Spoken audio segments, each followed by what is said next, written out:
Je me baladais sur l'avenue, le cœur ouvert à l'inconnu, quand mon regard fut attiré par une boutique qui vendait en fait des cartes à jouer, qui proposait aussi des jeux de société, des ateliers roleplay, etc.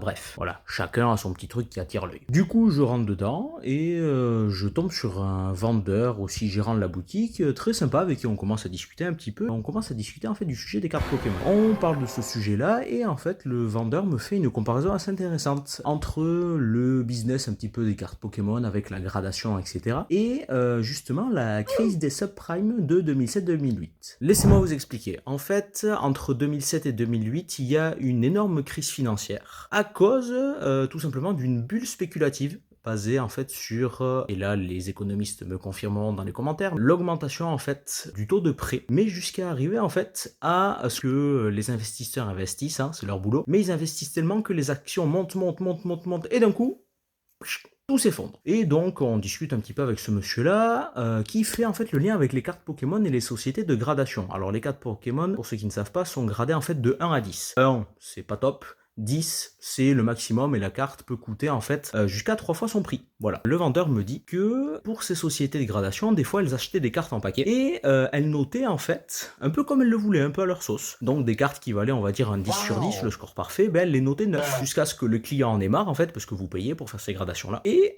décide de vendre la carte à la société qui une fois qu'elle l'a récupérée, ben note la carte 10 sur 10 et la revend 3 fois plus cher. Et en fait c'est un petit peu ce qui s'est passé pendant cette fameuse crise des subprimes où ben il y avait des sociétés en fait qui notaient pareil ce système en fait de prêt à risque et ben des fois elles notaient des prêts assez fiables 10 sur 10 mais elles notaient en fait un peu comme elles le voulaient d'autres prêts qui étaient pas tip top et c'est comme ça qu'avec un marché un peu libre justement sans régulation que ben la bulle spéculative pour ces prêts là est montée pour ces actions là que ensuite ben il y a eu la bulle spéculative qui a explosé et générer la crise des subprimes de 2007-2008. Alors c'est pas un sujet qu'on aborde souvent justement dans le programme d'histoire-géographie, mais ça peut être une manière intéressante de l'aborder si jamais le sujet vient un jour arriver dans une de nos classes.